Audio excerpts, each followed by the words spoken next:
Haddadiyah, tahapan Faleh Al-Harbi, masih di situ ada pihak yang dimasyayikhkan, bahkan dinilai ulama pada waktu itu, di kala itu. Faleh Al-Harbi, di situ ada nama semisal Fauzi Al-Bahraini, Al-Athari, demikian dia menamakan dirinya.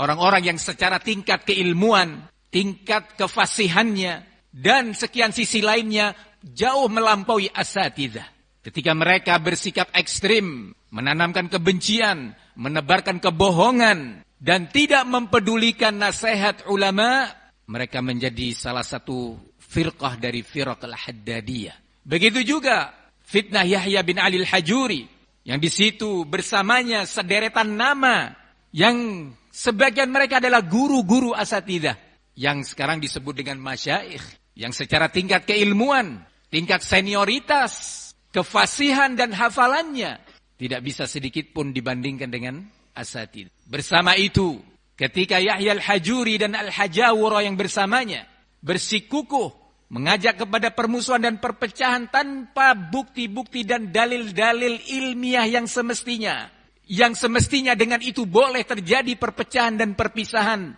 besar-besaran dan permusuhan yang dahsyat. Ketika mereka tetap bersikukuh tidak mempedulikan nasihat ulama, terus mengajak salafi untuk berpecah dan bermusuhan, maka Syekhuna Rabi' Al-Madkhali hafizahullah ta'ala dengan tegas menyatakan Yahya al-Hajuri adalah Haddadi wa asyaddu minal Haddadiyah. Lebih keras, lebih berbahaya dibandingkan al-Haddadi. Mereka punya karya, mereka punya halaqat ilmiah yang sekali lagi jauh levelnya di atas para asatidzah dan duat di Indonesia. Ketika sejak awal Syekhna Rabi' berusaha untuk mengakurkan, untuk menyelesaikan permusuhan dan perpecahan. Di saat itu dalam proses masih saja Syekh Rabi' mengatakan Yahya al-Hajuri ahlus sunnah wa man ma'ahu, kadzalika Syekh Abdurrahman Al-Adani wa man ma'ahu ahlus sunnah.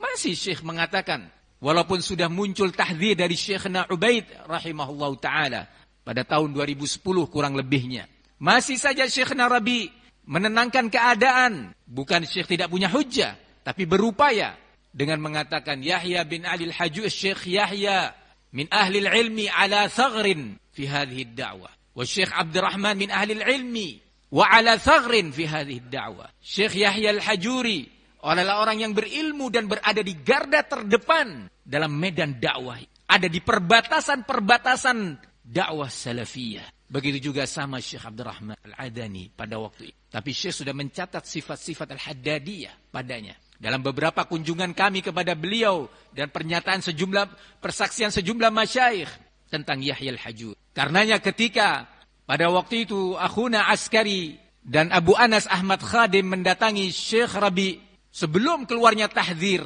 yang bersifat umum, Syekh bertanya kepada dua orang tersebut, "Ma'aman antuma?" Kalian berdua bersama siapa? Ma'a Abil Mundhir Dzil Akmal atau ma'a Luqman? Maka keduanya menjawab, ma'a Luqman, ya, kami bersama Luqman dalam sikap kami. Baru setelah itu Syekh Rabi' di majlis khusus tersebut mengatakan, "Ana syaddadtu ala Dzil Akmal fi amril Hajuri." Aku berkata keras tegas terhadap Dzil Akmal terkait fitnah Yahya al-Hajuri. Tapi secara global di depan umum masih berusaha menenangkan keadaan. Sampai pada puncaknya. Sampai tahapan-tahapan yang telah ditempuh tidak dipedulikan.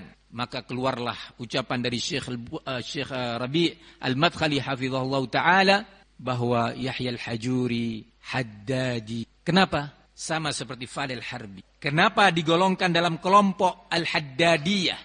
Karena mereka adalah al-mufarriqah. Mereka adalah kelompok pemecah belah salafiyin yang menanamkan benih-benih permusuhan dan perpecahan di tengah salafiyin. Ayuhal ikhwah, datang fitnah berikutnya dari fitnah al-Haddadiyah al-mufarriqah. Kelompok al-Haddadiyah pemecah belah salafiyin dari dalam, dari tubuh salafiyin itu sendiri. Kisahnya tak asing lagi bagi antum. Bagaimana Muhammad bin Hadi menuduh tanpa bukti-bukti yang semestinya. Tuduhan-tuduhannya berdiri di atas hududun nafs. Perkara-perkara pribadi yang tak boleh sedikit pun dijadikan dasar perpecahan. Apalagi mengajak salafin untuk berpecah dan bermusuhan. Menggiring salafiyin dan mendidik mereka di atas didikan asabiyah terhadap keputusannya, terhadap tahdzirnya. juga dalam fitnah Muhammad bin Hadi, masih di sana didapati apa yang dulu dinilai sebagai masyayikh dan dinilai sebagai ahlul ilmi. Muhammad bin Hadi sendiri dulu dikenal sebagai bagian daripada ulama. Masih punya ulamanya kalau boleh disebut. Masih di situ ada masyayikh, para doktor yang punya karya-karya. Tapi fitnah kali ini benar-benar yatim, benar-benar miskin, tidak memiliki orang tua, tidak memiliki ayah. Puncaknya ada di tangan asatidah. Yang Syekh Salah Kantush mengatakan asatidah laisu ahlul ilm, laisu ulama, kulluhum. Mereka semua lebih memprihatinkan asabiah yang terjadi sekarang ini.